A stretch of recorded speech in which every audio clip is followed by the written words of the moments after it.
Hello and welcome to DesignChat, the best live design discussion on the internet. I'm your host, Ryan McGovern, on Twitter. I'm at Hoobajoob and at DesignChat. Every week we get together, we bring some of the coolest people in the design community to you to interact one-on-one or one-on-28, depending on the night.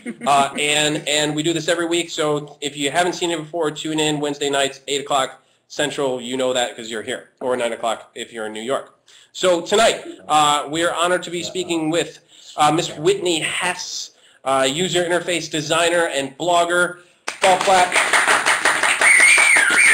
Thank you. Wow. Thank you, Whitney Hess, for coming out and hanging out tonight.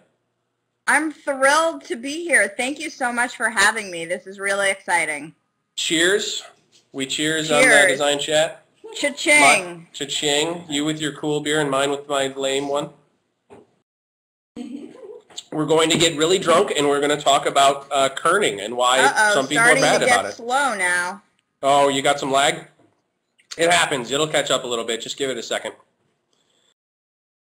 So tonight we're going to be talking about user interface design, what you do and how you do it. So for people who are not familiar with you or your blog, give us a little brief history about who you are, what you do, and why you do it.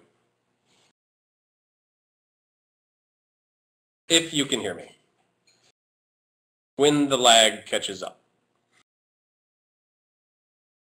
Or we can sit and stare at each other and have a blinking contest. Can anybody hear me? I mean, I just lost all sound. Isn't that the perfect timing? We're sitting here talking for like 20 minutes. Whitney, if you can hear me, refresh your browser. Everybody tell her to refresh her browser. While we're waiting, and if you're in the chat room, all right, you can I'm hear refreshing. I'll be right back. Don't go anywhere. If you're in the chat room, share your Twitter handles so everybody who's here can follow each other. Who are you on Twitter? Pop them up there. Awesome. See, this is cool to see all these different names. A lot of them I haven't seen before. Giant Jesus. That one's been here before. Yeah. Bloop, bloop, bloop. If you don't like the sounds of the bloop, bloop, bloop, there's right above the chat room is a little button called sounds, and you can turn that off. I'm back, and I can hear you. Back. Hi. Let's hope that doesn't keep happening. I can hear you. Can you hear me? I can hear you. But I couldn't hear anything. After we cheersed, it was all over. So it all went over. You know, I spilled a little beer, and I think that's what did it. You know what we're going to do real quick? We're going to do a little experiment that we've done from time to time, and we're going to collect all this video eventually. And man, I always forget the name of the TV show that we're stealing this from, but it was on Electric Company. And when we were kids, there was this little cool thing that they did where it was like the iPod commercials where there's a flat color and a silhouette. And then one person, they would be back to back, and one person would say the beginning of a word, the other person would say the other half. Do you know what I'm talking about, or am I crazy? Yeah. Okay, so what we're going to do is we're actually going to turn our heads, right? And we're going to do design, chat. And then I'll go design, and you go chat. And then we'll do it 3 times. Design, chat. Design, I got you. Ready? Which way am I turning my head? Tell us if this is right. I'm going to go this way. That's good? Okay, so back away from your monitor a little bit if you can so we can get the scale right, and I'll come a little closer. Okay, and you're going to look straight out. How do we look? Thumbs up? Good. Yeah? Okay, ready? Whitney? I'm ready. Okay. Okay, ready? Design. Chat. Design. Chat. Design. Chat. Yay! All right. So we've gotten a bunch of people to do that already. What we're going to do is we're going to eventually take all of those and we're going to put them together for sort of like an intro for the show because it's a podcast also, and we need some fun sort of video clips to edit in. So that's a weird thing I make everybody do. Thank you. That definitely was an icebreaker. Nice. See, that's what I want to do. Get us going here. I'm only halfway through my beer. I got to get a little bit more loosey-goosey. So, okay. So what I was asking when we started to get cut off was, for people who are not familiar with you or your blog, give us a brief history about who you are and what you do and why you do it. Okay, well, I am a user experience designer. I'm an independent consultant based in New York.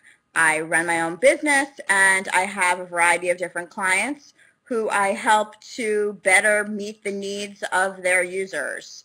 I write a blog called Pleasure and Pain, which is not a dominatrix thing. That's my second mention of dominatrix tonight. That's a little disturbing. It is about the pleasurable and painful experiences that we have on the web and with technology in general. And my goal is to help increase the pleasurable ones and reduce the painful ones. And those are the things that I like to write about. That is an honorable goal, definitely. It's like, you know what that makes me think of? There's a cool Twitter account there called Shit Client Says or Clients from Hell. Oh, There's yeah. a couple of them that do that really well. And so that's only the pain part. The people who are pulling their hair out of the stupid, ridiculous things that they have to deal with on a daily basis if they've chosen to take a job with a shit client. I've dropped a couple F-bombs already just to let you guys know. So we're not on Mashable anymore. And what that means is we can go ahead and say what we want to say right now. What I'm going to do is I'll edit any BS out so that we have a sort of a clean podcast afterwards. But be yourself on the chat, and I'm totally cool with that because it's just more natural that way. I've been known to drop an F-bomb or two, so thank you for the encouragement. When you get to the bottom of that class, I'm sure we'll be going. So that's really cool. What I always like to hear about, because you meet a lot of people in this industry that end up in design from one area or another that have all sorts of different backgrounds. So I'm really interested to hear how you got to be doing what you do. Like, what were you like as a kid? Were you drawing? Were you designing things as a kid? Were you making up stories and that sort of thing? What led you to do what you do? It has been a circuitous route. I went Time out. Back up. We need a definition of circuitous. My verbal language only goes so far. There's a ceiling here. You use the word circuitous, and I'm not going to let you go. This is the definition of circuitous. Circle-like. All right. Spiral? Yes, like a spiral. It hasn't been a straight line is my point. The lengthy course or being or taking a roundabout is our official definition that Andrew Tippett has just looked up for us. Okay, so I'm sorry to interrupt. Please continue. Not only am I known to drop an F-bomb or two, I'm also known to drop an SAT word or two. I'm gonna edit it out. Seriously, you're gonna get bleeped on that. So basically, I definitely was really into technology as a kid, and when I was in 8th grade, this teacher took me aside and told me that once I got to high school, I had to take the computer science class. And I was like, what's computer science? And he said, don't worry about it, just take the class. And I ended up taking the same class for all 4 years of high school because it was the only class that they offered. Uh-huh. And then I ended up going to Carnegie Mellon for computer science, and about 3 weeks into it, I realized that I did not want to spend the next 4 years in a smelly computer lab hunting for a misplaced semicolon, and that this was not what I wanted to do with my life. And I was in a professional writing class, like a writing 101 class, and it really sparked an interest in me, and I was always told I was a math and science kid, and that's what I had been nurtured as, but I had never been told that I could write. And so I started writing, and I really loved it, and I ended up switching majors. Mm-hmm. But I could never stop loving technology and wanting to do something with technology. And just as luck would have it, my university had a Human-Computer Interaction Institute, which essentially was the intersection of computer science, design, psychology, statistics, communications, and it gave me an opportunity to work on the other side of the computer. So work in technology, but actually do it from the people perspective.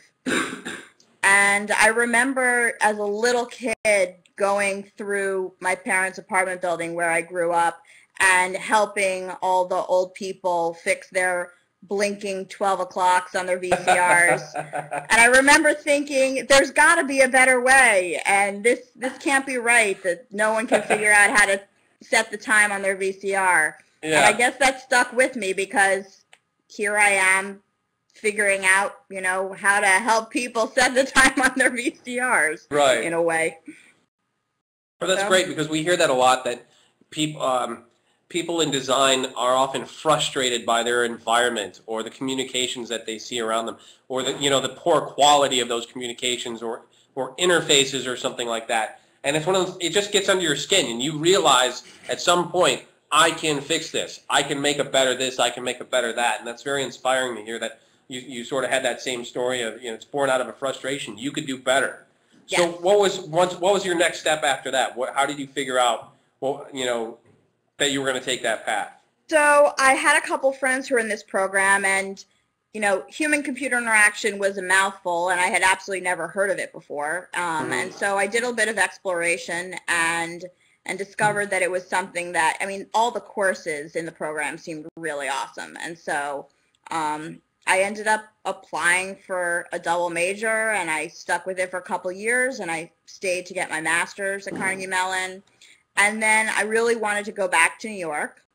So I ended up finding a job at Digitas, a digital marketing company that had this position for an interaction designer, which all the terminology was still completely foreign to me, and it took me a while to figure out that an interaction designer was one of the many titles that I could end up having as a job after being kind of in this academic world of HCI. And so I got this gig, and the rest is history. I've been at a couple interactive agencies doing interaction design / user experience design.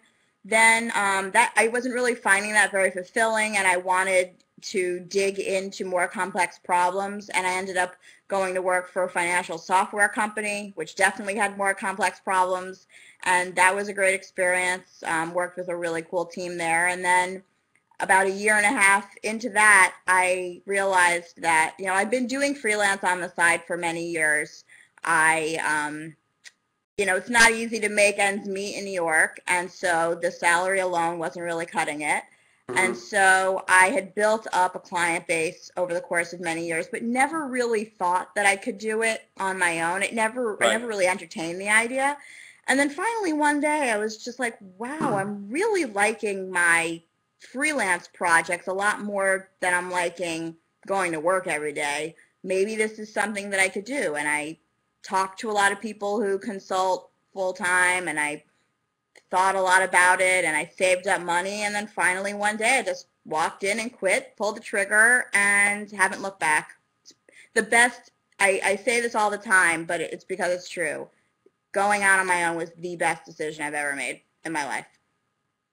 And where do you think you'd be if you didn't pull that trigger? What would your life be like right now? Misery. No, I don't know. I probably would have stayed at that job for a bit longer and still not felt like I was making the impact that I wanted to make. I probably would have tried to go in-house into a design shop, maybe like a Frog Design, something that's much more design focused, but still acts as an agency, because finance, while very interesting and certainly a lot of things to learn about, wasn't my passion. And the interactive agencies that I had worked for were very marketing focused. And in my opinion, at least at the time, and I can't speak to what they're doing now, but I have a hunch that things haven't changed that much, it was kind of like user experience was a bullet point in the list of services that they provided. And so I never felt like there was a lot of UX strategy going on. And so I probably would have checked out a design shop.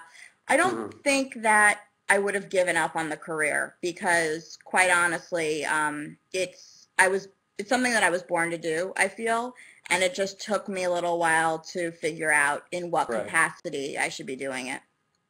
So what's your day-to-day like now?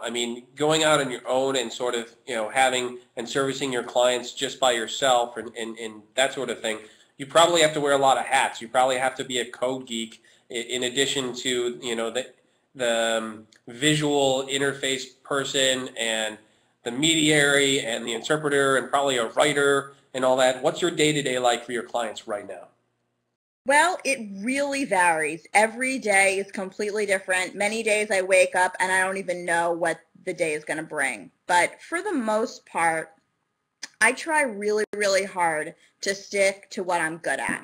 So I am a sucky visual designer and I am a sucky programmer, even though it's something that I did for many years. So when I take on a new client or when I'm pitching to a new client, I make it very, very clear that I might be able to do those things, but I certainly can't do them well, and I would really like to concentrate on what I know that I am good at, and that's understanding users' needs and helping the companies to meet those needs. So, and how do your clients react to that? I mean, do they are some of them good? Is it all good? Is it some of them bad? I mean, do some of them say, all right, well, we want a person who can do everything all at once, and we only want to pay you $20 a day?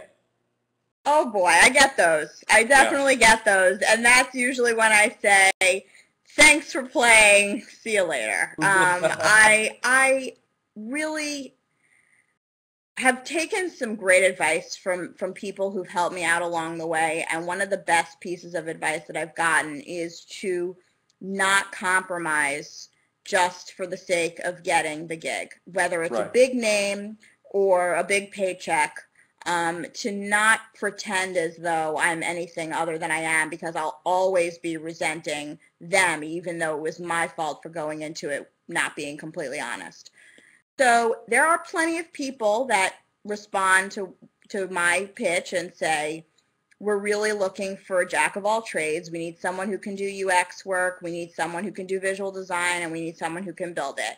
And I say, okay, I can appreciate that. That's just not me. And if you're willing to take a little piece of advice, just from my experience, jack of all trades, master of none. So I would highly encourage you to consider bringing in specialists in each of those areas. And then sometimes they say yes and they take my advice. Sometimes they say no thanks and they go find someone who can do all of those things. And that's fine with me. I'm just not that person. So how do those connections happen for you? I've heard you speak a couple times, a couple of your presentations that you have up online. You start talking about, you know, it's really important to be good at self-promotion. It's not a bad thing. You shouldn't feel bad about it. You know, people won't know that you exist until you get your name out there. Do you do, I mean, you obviously will do a lot of that, but how do most of your connections happen? Well, a lot of my connections are via Twitter, and really, I think people find that hard to believe. I get that reaction a lot. See, I'm a Twitter believer, and that's still. People who don't know me well think that I'm a bit of an attention whore, and maybe people who do know me well think that too. But the reality is that I think that it's crucial that I be the first person that people think of when they have a project that needs somebody like me. And it's not because I'm desperate for the paycheck, and it's not because I'm looking for fame and fortune. I just believe that in order to get the most challenging projects, to impact the most people possible, I have to be top of mind. And so the way that I do that is by being as visible as I can. I cannot be in multiple places at once. I do go to a lot of events. I travel a lot. I go to a lot of conferences. I speak at conferences. I try to write for as many publications as I can. But the best way that I can reach the broadest audience possible is through Twitter. And so I really have used Twitter over the past year and a half, 2 years really, to not promote myself, but to make sure that people are well aware of the work that I do, how passionate I am about it, and that I'm here. And it comes off as being promotion, and in essence it is, but my goal isn't to promote myself. My goal is to make sure that people are aware of me. And so were you an early adopter of Twitter? How far, because usually there's a learning curve of when you hear about it, when you sign up for your account, how long you have that account until you start being active with it. When did you realize that you could use it as a a legitimate promotional tool? Well, I think that I probably had a different first-time experience than most. From what I've observed with other people, there seems to be kind of this lack of belief, oh, I'm not quite sure what this is, a skepticism that people come in, they sign up, they don't really get what it is, they go away for a couple weeks, they come back and they try it again and they're not really sure, then they come back a couple weeks later, and then finally there's something that dawns on them and they realize, wow, I could really see the utility in this. I didn't have that experience. I was bored one day. I was dog sitting for my parents, and I was staying at their place, so I didn't have very much stuff, and I just had my computer, and I was at this point at my last company where I really wasn't sure where to take my career next. My manager was a great guy, but he wasn't quite sure where I should take my career next either. And so it occurred to me that I finally needed to put the effort into reaching out to the community of other user experience designers, but I wasn't quite sure how to do that. Right. And I was just fooling around. I was looking at Meetup, and I was saying, oh, what events should I be attending, or who can I meet? And I had remembered that a friend had recently told me about Twitter, but I didn't know what Twitter was. But I remembered the name, and I searched for it, and I signed up. And I didn't really think much of it, but he was the only person that I knew, and so I added him. I followed him, and then I went to sleep. And when I woke up the next morning, I had 30 followers. I had all these emails, and I'm like, oh my God, what is this? And I went and I looked at my replies, and I saw that my friend had seen that I'd followed him and had sent a tweet saying, oh, my former colleague, Whitney Hess, is now on Twitter, an insightful user experience designer, follower. And then these people listened to him. Wow. And his name's David Armano, and he's a great guy. Okay. Yeah. And I suppose I knew that he had a following at the time because I'd been reading his blog for a while. We had worked together years prior when he was first starting his blog, but I didn't quite understand how him making a recommendation would have this network effect. And one of the first people to follow me, I think the first person to follow me after him, was Jared Spool, who is really the founder of user research in a lot of ways. He's the founder of a company called User Interface Engineering, and they are the longest running user research company in existence. I had read his writing in college. I was really shitting my pants when I saw that he was following me, and then I decided, wow, I better say some insightful things because now this guy is listening. Yeah. And even though it did take me a while to get the hang of it and figure out what I could say that would have a greater impact, or how I could phrase things that would help me get replies or engage people in conversation or get retweets or whatever. I mean, that was some trial and error. I think I saw pretty quickly how powerful it could be. And if I could reach someone like Jared Spool and get his attention, then there was something about the medium that was like this ultimate leveler, that there was no more hierarchy, that there was no more red tape that I had to cut through. I didn't have to find someone's email address. They were just there and accessible, and I could learn from them, and maybe they could learn from me, and it's just been a wild ride. That's so cool. It didn't happen overnight for me. It took me quite some time to figure it out also.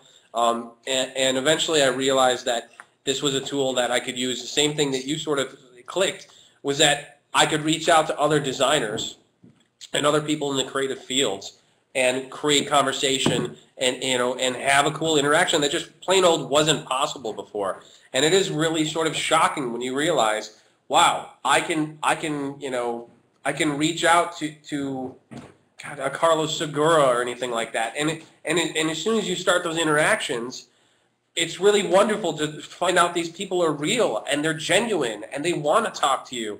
Not everybody, and sometimes you might annoy some people by sending ridiculous stuff all the time. But yeah, it's a cool, I don't want to go on all night about Twitter, but it is this communication platform that has made a lot of things possible today that just weren't possible 5 years ago. Absolutely. And my face is literally in front of people all day long. And that's something that you can't even get with email.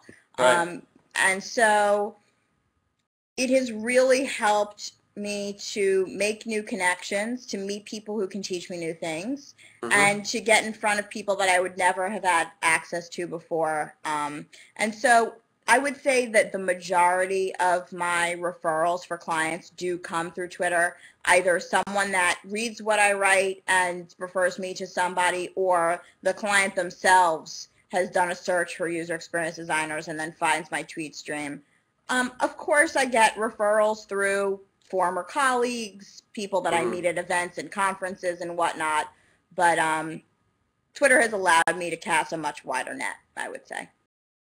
Speaking of your Twitter feed, yesterday you tweeted, "The day after being painfully reviled by one client, I get a round of applause from another client. That tells me everything I need to know." Yeah. And I responded to you right away, and I was like, I got to ask you about that one. So tell us, you probably can't name names, I'm sure, but tell us what was going through your head at that point in your experience. I have been extremely fortunate to work with some very esteemed people, respectful people, passionate people. But as anyone who has ever worked in client services knows, sometimes you just gotta deal with a lot of bullshit. Yeah. And a few days ago, I was in a situation with a client. It was a very unfortunate situation. There was plenty of blame to go around, and a lot of it ended up getting thrown at me in a way that I felt was inappropriate. And it definitely hurt. One of the downsides of being a consultant is that I don't have any protection in terms of a manager to get my back or to deal with the brunt of criticism or anybody. I don't even have employees that I can blame for screwing up. I can't, manage up. I can't blame down. It's all You don't on point me. to your computer and go, I don't know, computer. And so, it was a really tough situation, and I'm very lucky that I haven't had many more of those because I know plenty of people who experience that on a regular basis. But the next day, I went down to D.C. this was yesterday, for a meeting with the Holocaust Museum. They're one of my clients via Happy Cog Philadelphia. And I presented the culmination of several months of work that I've been doing for them, and they were very pleased with it. And so what I meant by that tweet, and particularly that tells me everything I need to know, is that you can't make everyone happy, and things aren't always going to be great, and you're not always going to save the day. But sometimes you will, and you need to appreciate those moments, and you need to recognize that you have it in you to do that. And so when you inevitably get the kicked out of you by someone else, hopefully you can think back to that time when your work was praised and realize that that's the real you. And that's the you that you can continue to try to be on a daily basis. And the rest is just kind of how it is. It's the life of a consultant, and you try your very best to identify those people quickly and not work with them again. And that's really all you can do. This is one of the things I feel very strongly is missing from a lot of college curriculums, that once a student leaves the safe environment of their professors and their friends, and they go out and they try to get a real job and are shocked that not everyone loves them, that there is a learning curve that happens when you realize you're out there in the real world and you're fending for yourself and to get a job and maybe support family that you have or something like that, or even pay your friggin' rent at this point. Yeah. That they're just not prepared. They don't have the right skin. I mean, some people are inherently, like, it's in their blood. They can just deal with issues like that, and they're But it's almost like you need a therapy of some sort. You need someone to walk you through. It's okay. You're not going to save it, like you said. You're not going to save the day every day, and people are going to judge you very harshly on your work because they own the company and they're paying the check and they think they can say whatever they want. And I think a lot of good designers, great creative minds, are pushed out because they're not prepared for that interaction. Yes, that is absolutely true. And every now and then I'll host a session like at a bar camp or something called Quit Your Job, Ask Me Anything. And it often sounds like I'm advocating for people to quit their jobs and become consultants because I do believe that there are a lot of people working for crappy companies that would be a lot happier if they were doing their own thing. And I do think that there's silly things that hold people back. But the reality is that there are some people that just aren't cut out for it. And I have to ask myself on a daily basis if I am cut out for it because sometimes it's hard. Sometimes it's really hard. And I act like I have a thick skin, but I don't. And I try to deal with everything I can on a daily basis. And when I wake up the next morning, I try to have a fresh outlook and accept that it's a new day and new possibilities. Is that why you don't have a lot of lights in your apartment? You just come home and kind of hang out in the dark and weep and drink yourself into a corner? I've never been a fan of lights, but I live in a studio currently. Hopefully, I might be moving to a new place soon, but I live in a studio. I have very high ceilings. I've never been able to install track lighting or anything. And so I have like little table lamps around the apartment and I don't know. We had a girl on from New York earlier on when we started doing video chats, and she had set up this screen behind her and had a special light and everything. But the way she had sat, she was too far back from her laptop, and we couldn't hear her and that sort of thing. So she kept on having to come like right in it. But I was like, if you take down that sheet behind you, are you in a warehouse or like are you actually out on the street or something? And she schooled me on like what the living situation in New York is for anybody out there at all, and that's just kind of how it is everywhere. Yes, it is. I'm very happy in my current place, but for business reasons, for tax purposes really, I need a 1-bedroom. So I'm hoping to move on up very soon. We'll see what happens. Awesome. So a couple of questions that I like to ask that I think I'm going to make sort of a tradition here on Design Chat that I want to get through. So something that's really popular right now and becoming sort of a way of life is, with all of these crazy media messages that come at us and email, and we got cell phones and we can write email and so and Twitter and all this. We need good ways of filtering the crap and bringing in the good and bringing in the things to your life that you enjoy and want to interact with. So what are the filters that you use to filter your visual and informational world? Wow, that's a great question. I definitely struggle with that a lot. I hate email.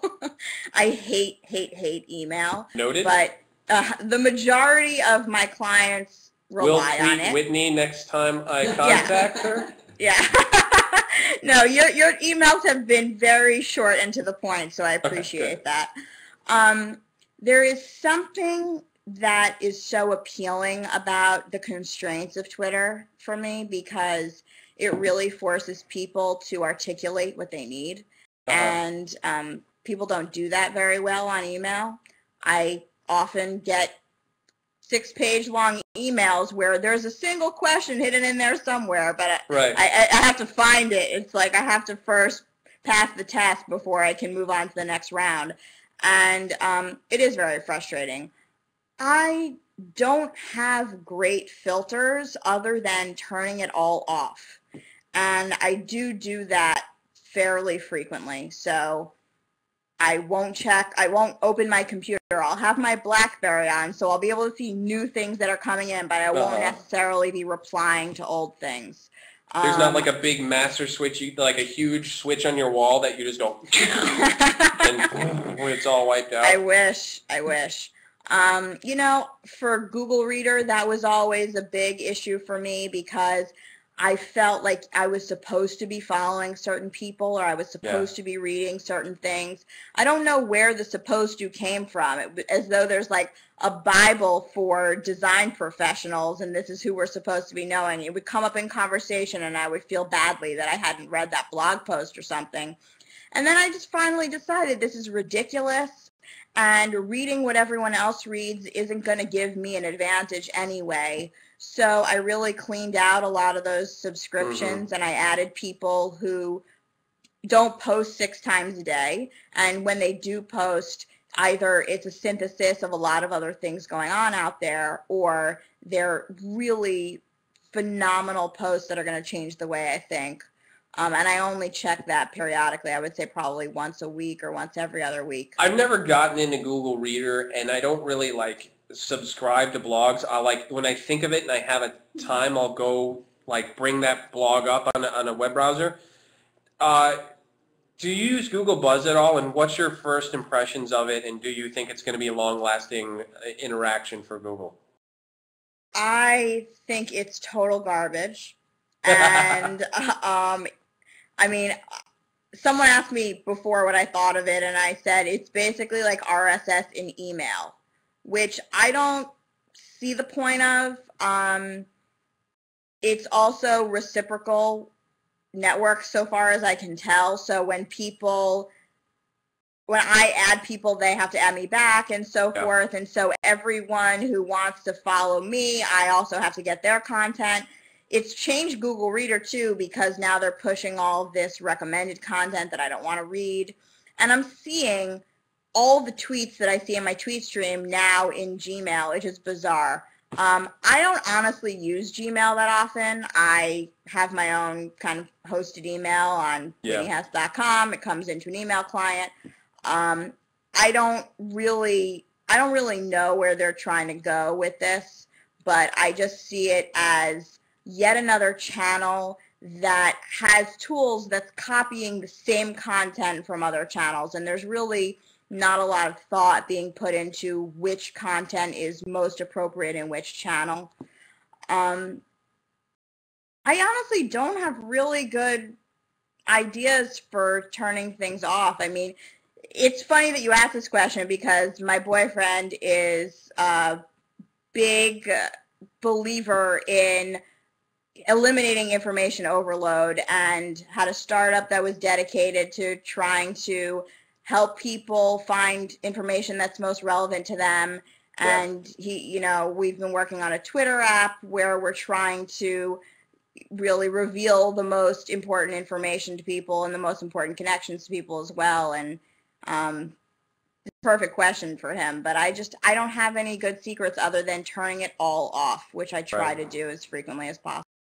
Well, definitely let everybody know in the design forums when I'm sure you were going to do this already, but when your Twitter app comes out, if that's something that works for you guys, I'm very interested to see how that might work. We are releasing an alpha at South by Southwest, so within a couple days. Really? Yeah. Yes. So cool. It will be invite only at first. We want to try to control the influx of people who are using it. We know that there's a lot that we still have to work on, but there's some concepts there of reducing the information overload and identifying the best people for you to connect with, and a lot of those themes I think are baked into our concept. So it should be interesting. Whitney, I just had an amazing idea. Tell me. I'm going to put you on the spot. Please. And can we give away an invite to your new app tonight? Absolutely. Yeah? Absolutely. Yes. That's a great idea. Okay, what we're going to do, we're going to transition in a couple minutes here. I'm going to take audience questions. So everybody, if you're not familiar with the forum here, keep on asking those questions in the chat room, and we harvest those questions. We're going to serve those back up to Whitney in just a couple minutes. So keep on asking them. The best question tonight is going to get an invite to Whitney's new Twitter app. Love it. Love Awesome. it. Next question that is quickly becoming my favorite. Do you currently have a guilty pleasure website that you visit every day? Not every day, but that is the reaction we get every time. There's a pause, and then there's a smile, and then there's a giggle, which means you do. Not every day, but once a week. Is? It's so embarrassing, but I'm going to tell you anyway because I like you. Oh, God, no. I mean, I love that show, but no. It's so embarrassing, and I don't admit it very often, but I like you, so I'm going to tell you. I won't tell anyone, I promise. Okay. The New York Times vows column. Do you know what this is? I can take an educated guess. Okay. It's like where the elite of the elite have their wedding announcements. Right. I don't know why I'm so obsessed with it, but I am, and I'm sure it troubles my boyfriend, and I'm sure it troubles my parents. But I've been reading this column for so long, and part of me is always just hoping that I see somebody that I know, and sometimes wasn't there like do, a movie called really 27 Dresses that was about like this very same thing? Yes, it was. I love that movie. I don't do the bridesmaid thing though, so I'm not like her. But yeah, if you turn the camera to the left, are we going to see a closet that is full of friggin' bridesmaid dresses? Nope. No. Okay. No. All right. No. It's been a long time since I've been a bridesmaid, but there's something about reading about people's futures that I really enjoy. And I'm kind of a closet romantic, and so I like reading that. That's my guilty pleasure. Nice. Good answer. Every Sunday morning. Okay, last question from me tonight is, what is currently on your visual radar? What is exciting to you that's happening right now? Maybe it popped up yesterday and that's the first time you saw it. What gets you jazzed up right now that's happening in your sort of area? Oh my God, now you're really putting me on the spot. On my visual radar? Yeah. You see, you're asking a question that's very tough for a user experience designer. Yeah, to pick one and call it out, and then be judged on that answer. Because I pay such little attention to visuals. Here's the deal we'll make. Here's the deal we'll make. If you decide to name something, and then an hour from now you're like, damn it, that's not. I should have said this. Tell me on Twitter, and we'll tweet it out, and we'll make sure everybody knows that's your real answer. Okay. Something that's been on my visual radar. This is a really lame answer. I feel pathetic even saying it. You can change it later. It's fine.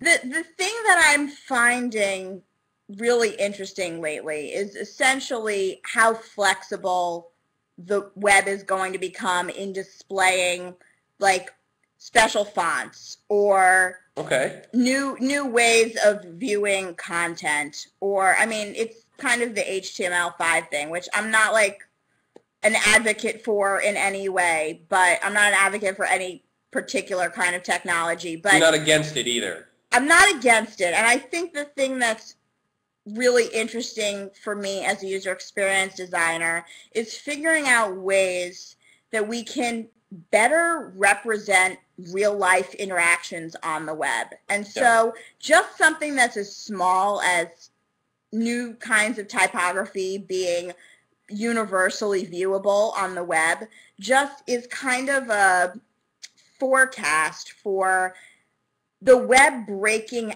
out of this very basic page-like view and becoming a more dynamic thing, becoming less constrained based on the capabilities of the browser. And that's exciting for me as a user experience designer as I'm trying to translate real life experiences to the web the more accessible and the more universal a lot of these capabilities become, the more opportunities we have to bring those interactions online. So, crappy answer, but... No, it's not, though, because it's interesting, and what I'm excited to see what happens in that space is, okay, you've got the tool of HTML to create the user interface and that sort of thing, but then we have also, as designers, we have all these other tools that we can use to create things for the web. So a company like Adobe obviously is going to be very interested in the future of where this goes. Yeah. And my excitement about this is who's going to do, like when HTML finally hits, and it's ready to be deployed, and everybody's going to adopt it, and that's going to be the web, right?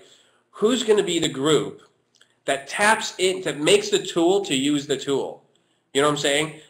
So that people who aren't just specifically programmers can get in there and create interesting and useful experiences. Yeah, I completely agree. I think that right now the tools for non-programmers are pretty pathetic.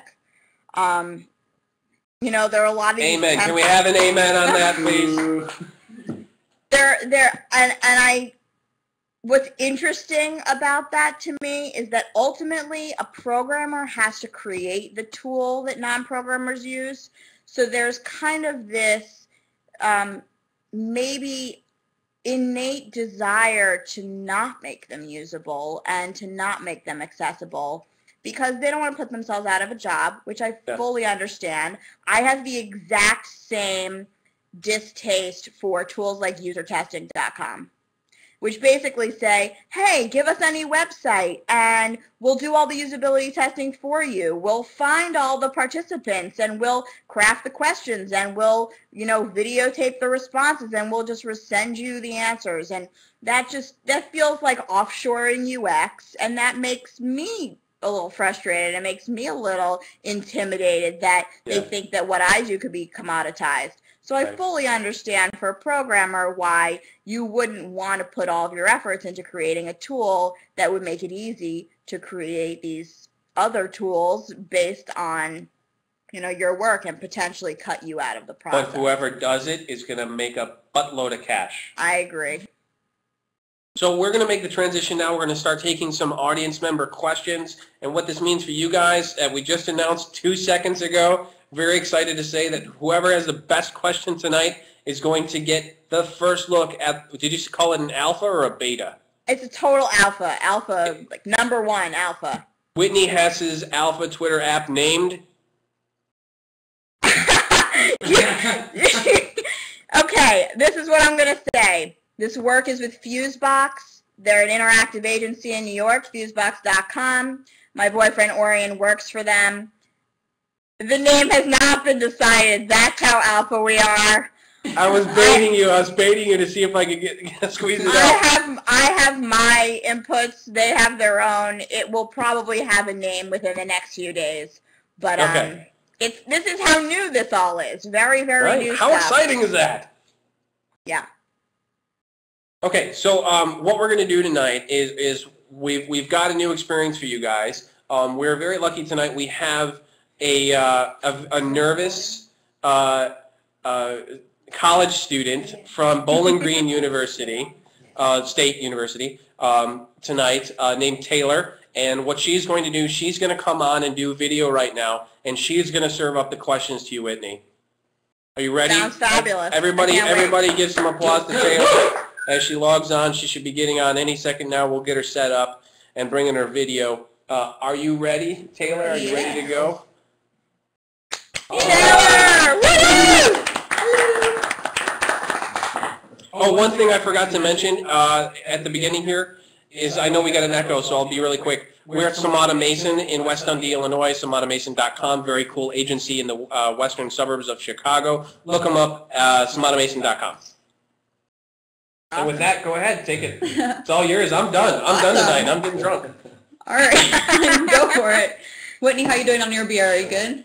I'm good. I've got a little bit left. I'm okay. Nice. Well, that's a finishing sip. All right, we have one question from Garifik, I believe. Garific. Okay, sorry about that. They would like to know your views on Facebook interface. Oh, are we going to be here all night?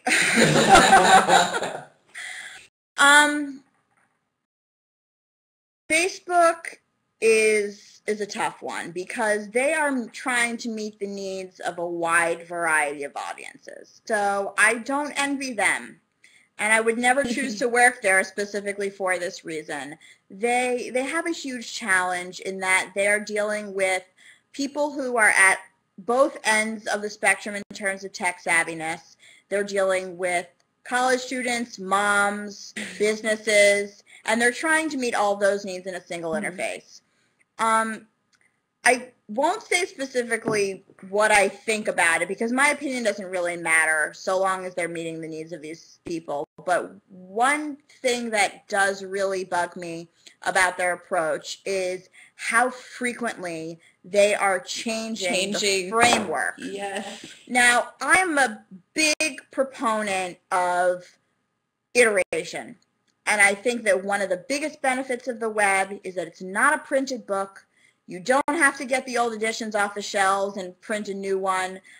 You can update the website overnight and make changes and test new features and get reactions and do what's best for your users. But it's the framework that they change so frequently. And what I mean by that, it's the whole skeleton in which the design occurs. It's the navigation and all the information architecture. It's the page layout, every page, and the functionality. And they will simultaneously change all three of those things so frequently without very much warning at all. And it's it ultimately makes people feel like they're not being taken care of. And it also makes them feel like they are just throwing darts at a wall and trying to see what they hit on. And it just doesn't feel strategic. And so I think that they could be doing a much better job of setting up a framework that's scalable and that will remain usable as they grow.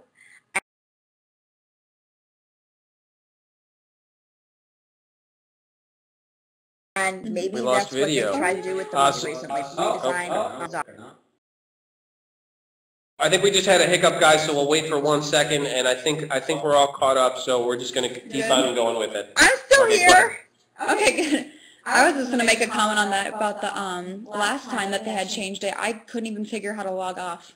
It was like, where do I even go to log off? And then, yeah, it was pretty interesting. One really, really bad thing that they did with their recent redesign is on the birthdays. They've now integrated all of that. They've pulled it up much higher on the page, which is great because people were complaining that all the events and birthdays were pushed below the fold and they couldn't find them, etc. Fine. So they pulled them up higher up on the page. But what they're doing now is they are doing it on a calendar-based system, and they will only display to you today's birthdays. So if you missed someone's birthday yesterday, you have to scroll through the whole year to find out whose birthday it was yesterday. I haven't really checked that yet, I guess. I must be missing people's birthdays left and right. Oops. The only reason I use Facebook is to wish people happy birthday. That's the honest truth. Hey, I mean, I guess I feel like I know everybody's birthday now. Maybe see them, whatever, but... All right, next question from, I'm going to butcher this one too, Vanshea? Banshee, I'm sorry if I screwed it up, sorry. She would like to know, how much sketching by hand do you do? I am a big fan of sketching by hand. I like sketching by hand more than I like wireframing. As I'm taking notes in a client meeting, as they're giving me business requirements and talking about their objectives and the things that they hope to be able to create with whatever project we're working on, I'm frequently sketching in my notebook as they're talking so that I can show it back to them and say, this is what I'm seeing in my mind's eye based on what you're saying. And it's a great, it's a really great way to get immediate feedback because ultimately my responsibility is to translate requirements or objectives into some visual representation that will end up being used and have to be usable. So I do a lot of sketching by hand. The other day, I sketched out a bunch of ideas, and I was planning to take them to a client to walk through them just on paper so that she could get a sense of what I was thinking and so that I could validate that I had captured her objectives well. And the meeting ended up getting canceled, and then I went down to D.C., and the meeting had to go on without me, and I took, I was on the train going down to D.C. without a scanner, clearly. I held up my notebook to my Insight camera, and I used Photo Booth to take photos of my notebook. Nice. And then I flipped the photos, and then I labeled them, and I described all the content areas and features that were in each sketch, and it ended up, that's what I did. But I sketched a lot.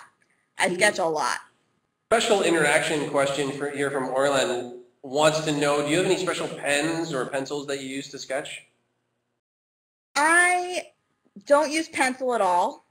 I just don't like pencil. Do you know who Orlan is? What? In the chat room. Do I know who what is? Orion. That's I is not an L. Oh, Orion. Orion. Yes, that's my boyfriend. He's baiting me, and so I'm gonna give him what he wants in a minute. But I don't use pencil. That came out wrong. We're not in the same place. We are not in the same place. Oh my God. Listen, hold on. This is what I meant. This is a pen that he bought me. Okay. I don't use pen. It looks like a baseball bat. I don't use pencil because I'm left-handed and I always smudge it. But for our 1-year anniversary, and I know this isn't going to sound romantic to people, but trust me, it was. Orion bought me this pen called the Pulse. I don't know if you can see it. And essentially, I think I know. This pen's incredible. It is a voice recorder that has an infrared camera on the end of the pen. What? You see that? Was this distributed by the CIA? You have to see and this. What it does is it allows you, when you're writing on special paper that you can purchase through this company, it's like kind of like these small dots you can hardly see. It just looks like a gray piece of paper. And the infrared camera plus the voice recorder, it allows you to record everything that's going on in your environment while you're writing, and it associates the image of what you've written with the timestamp in the recording. So you can go back to your notebook and at any time can tap on a line that you wrote, and it will automatically play back exactly where in the conversation it was happening. Yeah, it's ridiculous. It replays back audio? Mm-hmm. It plays back the audio from the exact moment when you were writing those words. Whitney Hess, are you from the future? Here, hold on. That's crazy. I happen to have it right here. So there's this notepad. Live Scribe is what it's called. And it comes with these special pads, and the pads just look like normal lined paper, but if you look very, very close, I mean almost microscopic, they have these small little dots that kind of orient the pen. And it has this whole camera-based interface too. So you can use it as a calculator, you can use it as a translator. So if you're on the translation function, you can write the sentence in English, and then you tap on the sentence where you've just written, and you choose another language, and it will respond verbally what the translation is. I mean, Whitney, you are my new favorite nerd.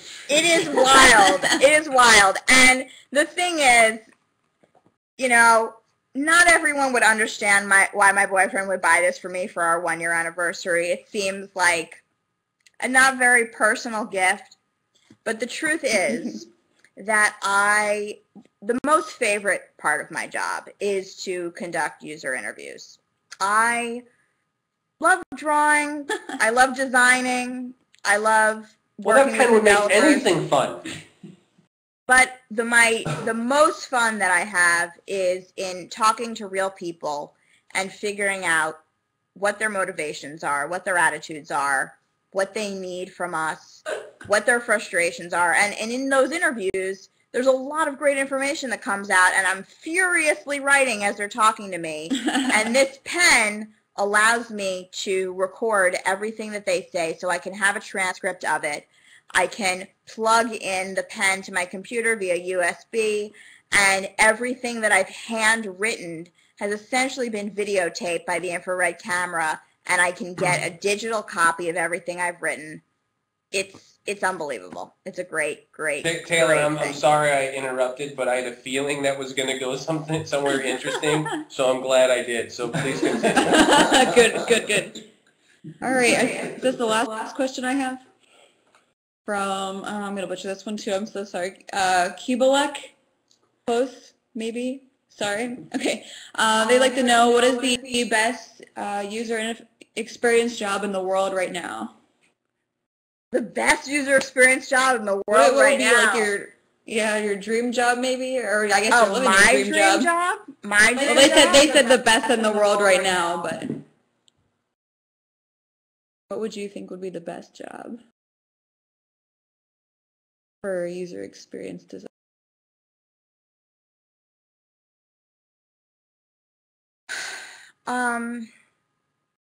I'm not going to be specific because honestly nothing pops into my head immediately, but the thing that I am most interested in working on are the experiences of physical digital products. So I do a lot of web-based work, I do a lot of desktop app work, but I feel that people have much more intimate interactions with physical products, with things that they can hold, that they can put in their bag, that they bring from one room to the next in their home.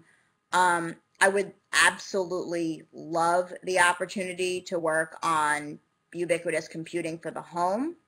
It's something I have studied for many years. It's something that I've been promised for many years. It doesn't seem to be coming all that quickly. I'd love the opportunity to help people control aspects of their home remotely, and integrate technology into their home. I think that would be fascinating work. If I was going to speak objectively, though, and say what is the best job for a user experience designer in the world right now, I'm going to say something that's almost even surprising to me, and I'm only just coming around on this. I think it's apps for the iPad. And the reason I say that, because I have not been a believer in the iPad until just recently. Your boyfriend is a break for you. I don't know if the iPad form factor is going to end up working out. I think it might be a little bulky, but I do believe that over time that the width of it will be reduced. Ultimately, it's going to become digital paper. And there are so many opportunities for that type of interaction. Crossword puzzles, movies, instructions, recipes in the kitchen. There's so many things that you can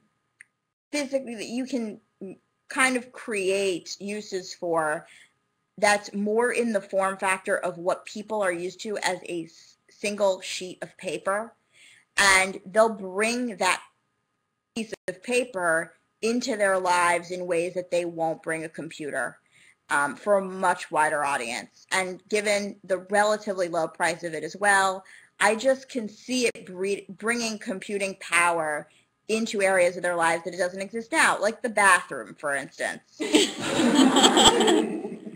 I mean, we have done very little to innovate in the bathroom in the past 100 years or more. And it seems like a silly answer, but the reality is the toilet paper has barely evolved. The toilet itself has not evolved at all. I mean, think about it. You put a lot of thought into this. We're barbaric. we are barbaric in how we use toilets. And, I mean, for the most part, bathrooms really have not... That's going to be my favorite quote from the whole night. We have not brought enough technology into the bathroom. With the exception of the phone in the hotel bathroom, there's really nothing that we've done, and I see the iPad as being kind of a foreshadowing of bringing technology into places where we wouldn't feel a computer is appropriate, but because it doesn't have a keyboard, because it doesn't open, and because it has more of a form factor like a piece of paper, it's going to go to places that we haven't allowed computers to go before. And so I think that there's a lot of great opportunities there for user experience designer. I'm picturing, a new case that is also a flotation device. So you're in the tub, you've got the candles, you've got the music going, you're reading a romance book, but then you can take a call. It's because then it's going to have the camera eventually. This is brilliant. I love it. Oh my God. It's going to make me take more baths. Okay, I am going to reveal something very personal about myself right now, but it's for a purpose. All right? And again, Ryan, it's for you because I like you. There is, I think, an opportunity for an iPad to be waterproof. And that might be something that they would have to move into in the future because bringing a computer into the bathtub might not be such a crazy idea. I have a couple books called Aqua Erotica. And what these books are, interesting, they are meant to be read in the bathtub.